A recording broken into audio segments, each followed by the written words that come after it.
Baik, bismillahirrahmanirrahim. Assalamualaikum warahmatullahi wabarakatuh. Sahabat-sahabat sekalian, berjumpa lagi dengan channel Sukses dengan Logika Tuhan. Seperti biasa, saya akan berbagi logika dengan Anda sekalian, dan semoga logika-logika yang saya diskusikan bersama sahabat-sahabat sekalian bermanfaat bagi kehidupan kita semua di dunia maupun di akhirat. Sahabat-sahabat sekalian, kalau kita berbicara jodoh, kadang-kadang kita tidak pernah mempunyai planning untuk menentukan siapa jodoh kita, karena kita memang diberi doktrin bahwa jodoh itu di tangan Tuhan, sehingga pemahaman kita berserah diri saja kepada Tuhan dalam arti kepasrahan eh, tanpa ada usaha gitu. Nah, saya ingin berbagi dengan sahabat-sahabat sekalian bahwa jodoh itu ya harus kita tentukan, dan tentu setiap orang menginginkan jodoh yang mapan, jodoh yang bisa membawa kesejahteraan, jodoh yang bisa menenteramkan jiwa, jodoh yang bisa membawa kesejahteraan dunia dan akhirat.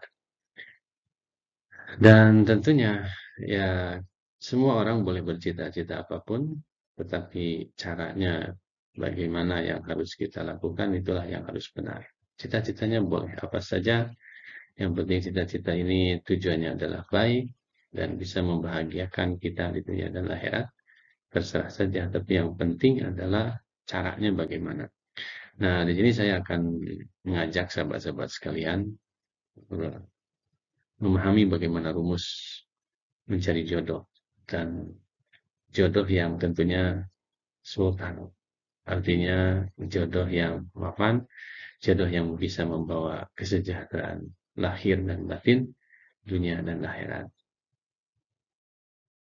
Nah, sahabat-sahabat sekalian, saya coba keluarkan rumus dari ayat Al-Quran, dan ini menjadi kunci ya, dalam berpikir berlogikanya. Jadi saya keluarkan, ini adalah rumusnya, ini logikanya, dan ini kita pegang. Jadi dalam mencari jodoh kita pegang rumus ini. Jadi wanita-wanita keji adalah untuk laki-laki yang keji, dan laki-laki yang keji adalah buat wanita-wanita yang keji. Dan wanita-wanita yang baik adalah untuk laki-laki yang baik, dan laki-laki yang baik adalah untuk wanita yang baik. Nah, ini logika.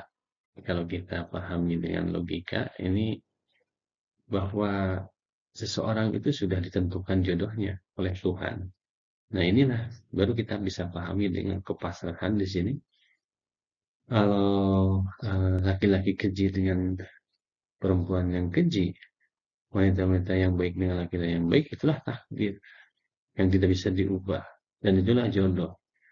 Jadi jodoh kita ini ditentukan oleh akhlak atau perilaku kita, atau siapa kita. Itulah yang menjadi takdir, dan sudah ditentukan oleh Tuhan jodoh kita itu. Yaitu kalau kita berperilaku baik, ya jodoh kita sudah ditetapkan oleh Tuhan adalah wanita-wanita yang baik dan laki-laki yang baik. Jadi begitu sahabat-sahabat sekalian, dan ini logika berpasangan antara laki-laki dan wanita. Jadi kalau ada pasangan yang sejenis, yaitu bertentangan dengan Al-Quran ini. Jadi kita berpikir mengikuti apa yang dijelaskan di dalam Al-Quran gitu. Jadi kalau Al-Quran berpasangan itu adalah laki-laki dan wanita, wanita dan laki-laki, kita tidak mau membantah, tidak mau bermain-main dengan pola logika seperti ini, dan terlalu berisiko tinggi. Maka dari itu kita yakin bahwa kesenangan dunia itu terjadi kalau pasangan itu laki-laki dan perempuan. Itu sahabat-sahabat sekalian, ini adalah rumusnya, dan inilah takdir dari Allah Subhanahu wa Ta'ala. Nah, jadi logika berpasangan itu kita pahami sederhananya seperti ini. Saya keluarkan konsep-konsepnya. Jadi wanita dengan laki-laki. Jadi laki-laki keji ini dengan wanita keji. Dan laki-laki baik dengan wanita baik. Nah, di dalam Al-Qur'annya tidak ada wanita baik dengan wanita keji. Gitu ya. Tidak ada. Jadi pasangannya itu ya harus eh, apa berpasangan itu tidak wanita dengan wanita, wanita dengan wanita, tapi harus wanita dengan laki-laki. Nah, dan Allah menetapkan di sini takdirnya adalah wanita baik dengan laki-laki baik, wanita keji dengan laki-laki keji. Itulah takdir yang bisa kita pahami, dan prakteknya di lapangan itu adalah ya memang laki-laki berpasangan dengan wanita. Dan masalah nanti wanita kejinya siapa, laki-laki keji yang bagaimana. Nah, ini urusan adalah refleksi terhadap diri masing-masing. Jadi wanita keji atau laki-laki keji tidak bisa dilihat dari luar, ditentukan dari luar, ditentukan oleh orang. Karena kita akan terjebak kepada pola pikir yang nanti berbahaya, menyalahi aturan juga, yaitu berprasangka buruk. Nah, jadi bagaimana ini? Kalau kita sudah tahu pasangan wanita keji dengan laki-laki keji, wanita baik dengan laki-laki baik, jadi bagaimana cara kita menentukan jodohnya? Nah, jadi sahabat-sahabat sekalian, yang pertama kita tidak boleh memilih jodoh. Ya, karena memilih jodoh itu sepertinya kita merasa baik, dan merasa baik itu tidak boleh. Karena itu akan masuk kepada wilayah kesombongan, wilayah keangkuhan, wilayah keegoisan. Jadi kalau kita memilih jodoh kita, sepertinya kita ini menjadi orang yang lebih daripada orang lain. Nah, ini seperti sifat iblis tadi. Nah, sifat yang iblis yang sombong itu adalah ketika iblis tidak mau tunduk kepada Adam mengikuti perintah Allah dengan alasan bahwa saya lebih baik begitu. Nah, jadi maka jangan memilih jodoh gitu. Tetapi menarik jodoh. Kemudian mempercantik akhlak. Nah, menarik jodoh ini adalah konsep dasarnya tadi ketika yang keji dengan yang keji, yang baik dengan yang baik, berarti menarik jodoh itu adalah menarik jodoh yang baik. Menarik jodoh yang baik bagaimana? Bukan memilih orang-orang siapa yang baik gitu. Kalau misalkan seorang wanita memilih laki-laki yang baik, atau seorang laki-laki memilih perempuan yang baik, kan kita tidak tahu perempuan yang baik itu bagaimana sesungguhnya. Yang tahu hanya Allah Subhanahu wa Ta'ala. Maka dari itu yang tahu diri kita itu adalah kita sendiri, ya. Yang tahu kita ini orang baik atau tidak ya kita. Maka baiknya kita harus menarik jodoh orang-orang yang baik itu dengan memperbaiki diri. Jadi bukan memilih siapa yang baik itulah jodoh saya, bukan, tapi kita tarik bahwa untuk mendapatkan jodoh-jodoh yang baik, jodoh-jodoh sultan, bagaimana caranya? Ya, kita harus menarik diri dengan memperbaiki diri. Jadi terus refleksi diri.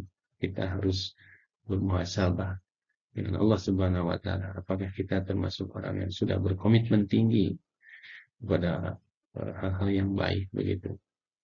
Kemudian yang ketiga itu mempercantik akhlak seperti doa kita ketika bercermin ya. Jadi ya Allah baguskanlah rupaku seperti dan baguskanlah akhlakku. Nah, kalau kita rupa itu sangat relatif ya, kalau kita melihat kepada cantik itu rupa dalam bentuk wajah fisik sangat relatif gitu. Tapi kalau mempercantik akhlak itu semua orang relatif bisa gitu. Tidak melihat kepada tampilan fisik. Tapi kecantikan akhlak ini bisa dilakukan oleh semua orang dan bisa diperbaiki. Gitu. Oke, kalau misalkan sekarang mempercantik wajah, mempercantik rupa juga bisa diperbaiki dengan operasi plastik, ya tetap saja tidak semua orang bisa melakukannya karena duitnya harganya atau biayanya mahal gitu. Tapi kalau mempercantik akhlak itu 0%.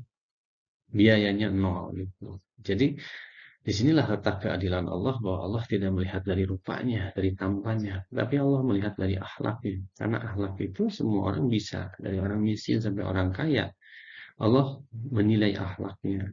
Nah, ini adalah keadilan, bahwa jodoh kita ini ditentukan oleh akhlak kita. Nah, maka untuk menarik jodoh itu adalah dengan mempercantik akhlak.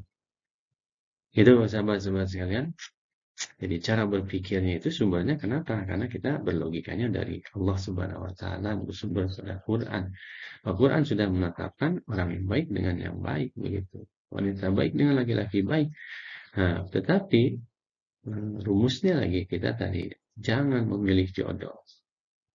Karena memilih jodoh itu seperti keangkuhan atau kesombongan. Tapi kalau kita menarik jodoh, itu lebih kepada memperbaiki kerendah hatian. Dan itulah akhlak yang baik. Fokus memperbaiki akhlak sahabat-sahabat sekalian. Dan insya Allah jodoh kita akan didatangkan oleh Allah Subhanahu wa Ta'ala yang akhlaknya baik. Dan akhlaknya baik itu adalah orang-orang yang diberi kedudukan di kekuasaan dan keluasan rezeki, yaitu para sultan. Baik sahabat-sahabat sekalian, selanjutnya, nah, bagaimana cara untuk menarik nih efeknya? Jadi kalau agama itu kan bukan ajaran hanya pengetahuan saja moral dan di tataran kognitif ya, ajaran moral saja nilai-nilai tidak seperti itu agama itu. Jadi agama harus membumi, itu agama harus lebih banyak dipraktek sahabat-sahabat sekalian. Kalau kita ingin merasakan agama ini menjadi sesuatu hal yang bermanfaat, menjadi satu hal yang menyelesaikan masalah hidup kita, ya beragamanya jangan banyak di kognitif, jangan banyak di pengetahuan nilai moral saja, tapi harus menjadi bagian daripada kehidupan kita dalam tataran implementatif. Nah, ini saya contohkan bagaimana sih caranya supaya kita menarik jodoh kita, jodoh yang sultan, yang sejahtera, yang mensejahterakan, yang menenteramkan jiwa, yang menenteramkan hati, begitu. Nah, pertama ini saya mengacu kepada ajaran Islam, yaitu disiplin berdoa. Kalau dalam ajaran agama Islam, paling basic itu disiplin berdoa itu adalah sholat 5 waktu. Ini sudah menjadi standar lah sebagai seorang muslim. Yang 5 waktu itu menjadi seperti roda gigi yang tidak boleh tanggal. Kalau giginya 5, ya itu otomatis hidupnya lancar. Kalau setiap hari roda giginya hanya 3, hanya 2, ya ada yang jomplang gitu hidup ini. Jadi akhirnya ya macet, itu jalannya pincang nantinya. Atau kecepatannya nggak bisa tinggi. Nah, ini sholat ini seperti roda gigi ya, seperti yang disampaikan oleh Profesor Fahmi Basa. Jadi roda gigi ini ya kalau tidak ada kalau ada yang tanggal 1 ya akan bermasalah, akan menjadi hambatan dalam hidup kita. Jadi sholat 5 waktu itu menjadi basic berdoa lah pada Tuhan, kepada Allah Subhanahu Wa Taala melalui sholat-sholat. Dan untuk plusnya nih, kita kan harus yang terbaik di hadapan Allah, ya kita harus melakukan yang terbaik juga dalam ritual doa itu. Kita coba lakukan duha 12 rakaat setiap hari. Kenapa 12 rakaat? Karena ya supaya janji-janji Allah yang dijanjikan di dalam sholat duha itu dibawa habis oleh kita urusan dunia sampai akhiratnya. Dari jodoh di dunianya sama jodoh di akhiratnya kita sudah dijanjikan oleh Allah, kita lakukan dan kita mohon kepada Allah Subhanahu wa Ta'ala. Yang kedua, setelah kita bersolat sebagaimana perintah dalam Al-Qur'an, wa yuqimuna sholata wa mimma razaqnahum yunfiqun, kita bersedekah saja. Lakukan sedekah. Dan sedekah ini tidak ada urusan, tidak difokuskan kepada uang ya, karena rata-rata biasanya sedekah itu orang berpikiran dengan uang. Walaupun konsep sedekah itu sangat general sebetulnya, tapi banyak orang yang memahaminya secara sempit menjadi kebaikan dalam bentuk yang dilakukan dalam wujud uang. Ya, jadi sedekah dengan apa saja kita boleh gitu. Sedekah yang paling murah itu adalah nanti yang melakukan sholat duha 2 rakaat saja pada setiap hari, itu sudah bagian daripada sedekah. Dan ini kembali lagi keadilan Allah Subhanahu wa Ta'ala kepada umat manusia yang tidak memberatkan. Jadi Allah memerintahkan sesuatu yang baik itu tanpa harus mengeluarkan biaya sesungguhnya. Dan sholat itu adalah nilai gunanya besar, tetapi pengeluaran finansialnya sangat minim dan nol. Hanya modal kesadaran saja, modal harapan, optimisme, dan keimanan dan kepercayaan kepada Tuhan saja. Sholat itu sebetulnya bisa mengubah hidup kita menjadi hidup yang lebih bercahaya di masa yang akan datang. Nah, perbanyak sedekah dengan tenaga kita, dengan pikiran kita, dengan mata kita, telinga kita, dengan apapun yang bisa kita lakukan. Yang niatnya itu adalah untuk kebaikan, membuat kebaikan kepada orang lain, lakukan. Kemudian yang ketiga, berbaktilah pada ibu bapak kita. Karena tadi saya katakan di dalam Al-Quran, di dalam hadis itu, ada diperintahkan kita berbuat baik kepada ibu bapak. Dalam hadis ini dikatakan bahwa Allah tidak akan mencintai kita kalau kita, kalau ibu bapak kita tidak mencintai kepada kita semua. Jadi, lakukanlah yang terbaik untuk ibu bapak kita. Dan insya Allah, apapun yang kita inginkan, kita cita-citakan dengan berbuat baik kepada ibu bapak, maka Allah akan mengabulkan seluruh harapan kita. Dan saya boleh cek, sahabat-sahabat sekalian, boleh di-riset orang-orang yang hubungannya tidak harmonis dengan ibu bapaknya, dengan mertuanya. Saya lihat di keluarganya agak sedikit bermasalah. Kata orang Sunda, mungkin awet rajet begitu ya, sahabat-sahabat sekalian. Karena tadi tidak dipahami bahwa berbuat baik pada ibu bapak itu sebuah takdir, sebuah hukum yang harus dilakukan.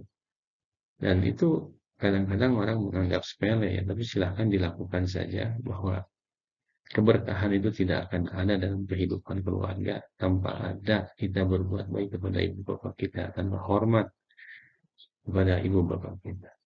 Dan ini sudah menjadi satu ketetapan dari Allah Subhanahu wa taala, dan untuk membuktikannya boleh diriset saja silahkan bahwa orang-orang yang tidak berbuat baik kepada ibu bapaknya, dari mulai rezekinya, pekerjaannya, rumah tangganya, semuanya akan terus ada batu sandungan terus. Dan ini harus coba diperbaiki. Bagaimana cara memperbaikinya? Ya kita pakai logika yang sudah ditetapkan oleh Allah Subhanahu. Inilah fungsi logika Tuhan, itu logika yang berserah diri kepada Allah Subhanahu wa taala. Kalau Allah sudah mengaturnya begitu, dan kita tahu gitu alasannya apa? Alasan Allah kenapa kita harus berbakti kepada ibu bapak? Alasannya kan karena Allah itu menyukai kepada orang yang berbakti kepada ibu bapaknya. Ya sudah, kita kerjakan saja. Kalau disukai Allah, berarti kehidupan kita akan sejahtera. Nah, ini argumen-argumen logika Tuhan inilah yang akan memotivasi kita bahwa kita berbuat itu atas nama Tuhan, bukan atas nama orang lain. Bukan atas nama tujuan-tujuan lain. Tetapi karena kita mengerti bahwa ketika melakukan sesuatu itu, bahwa inilah yang Allah akan berikan kepada kita. Jadi logika Tuhan itu akan membangun harapan, optimisme itu kepada Allah Subhanahu wa taala. Inilah cara berpikir. Jadi hidup ini adalah cara berpikir. Karena yang kita lakukan itu kadang-kadang wujudnya tidak ada, tapi yang ada hanya di pikiran. Tapi ketika kita dipandu dengan pikiran dari Allah Subhanahu wa taala, maka kita akan berpikir bahwa itu dari Allah, dan ketauhidan kita akan kepada Allah Subhanahu wa taala, dan akan terjaga ketauhidan kita ini. Dan inilah keunggulan dari logika Tuhan itu. Oke, begitu sobat-sobat sekalian, semoga bermanfaat, dan silakan sobat-sobat sekalian buktikan bahwa apa yang ditetapkan oleh Allah Subhanahu wa taala sesungguhnya adalah untuk kesejahteraan dunia dan akhirat kita. Baik sahabat-sahabat sekalian, dan ini adalah sebuah ketetapan juga dari Allah Subhanahu wa taala. Jangan takut sahabat-sahabat sekalian. Mungkin banyak orang berkata begini, ada tuh orang yang kelakuannya buruk tapi istrinya baik. Ada juga yang istrinya baik tapi suaminya kelakuannya buruk. Kita tidak tahu sahabat-sahabat sekalian yang baik yang buruk itu siapa. Hanya Allah yang mengetahui. Jangan berprasangka berdasarkan pandangan-pandangan yang kita lihat. Tapi kita harus berprasangka berdasarkan prasangka yang Allah tetapkan. Dan inilah prasangka yang harus dijaga oleh kita. Dan tidaklah sama kebaikan dan kejahatan. Jadi tidak mungkin ada orang-orang jahat dipasangkan dengan yang jahat. Yang keji dipasangkan. Tidak mungkin Allah akan ada orang Allah memasangkan orang yang baik dengan orang yang jahat. Karena Allah tidak punya ketetapan seperti itu. Kalaupun kita melihat dalam kehidupan kita sehari-hari, ada tuh orang yang istrinya baik tapi suaminya pemabuk. Kita tidak tahu bahwa mungkin saja Allah punya ukuran yang menurut Allah itulah ketetapan. Dan itu adalah proses. Bisa jadi bahwa proses untuk mendapatkan mengetahui bahwa perempuan atau laki-laki itu baik berpasangan dengan yang baik itu ada proses, sehingga ujung-ujungnya saling menemukan di antara mereka bahwa mereka ditetapkan atas dasar ketetapan Allah bahwa laki-laki baik itu dengan wanita yang baik. Jadi kita tidak bisa menjudgment orang selama hidup. Orang itu berproses. Nah, harus hati-hati sahabat-sahabat sekalian. Judgment kita kepada perilaku orang, kejadian-kejadian itu tidak bisa kita mutlakkan. Tetapi hal yang dimutlakan itu adalah ketetapan dari Allah. Dan kita harus membacanya supaya kita menemukan bukti nyata apa yang sudah ditetapkan oleh Allah Subhanahu wa taala. Demikian sahabat-sahabat sekalian, mohon maaf jika ada kesalahan karena pada prinsipnya manusia ini kesempurnaannya adalah karena memiliki sifat-sifat salah, dan jikalau ada kebenaran manusia pun tidak boleh mengklaim kebenaran itu adalah miliknya. Tetapi kebenaran itu kita harus menyerahkan, itu semuanya adalah hak dari Allah Subhanahu wa taala. Demikian sahabat-sahabat sekalian, semoga bermanfaat bagi kehidupan kita semua. Salam sukses dengan logika. Wassalamualaikum warahmatullahi wabarakatuh.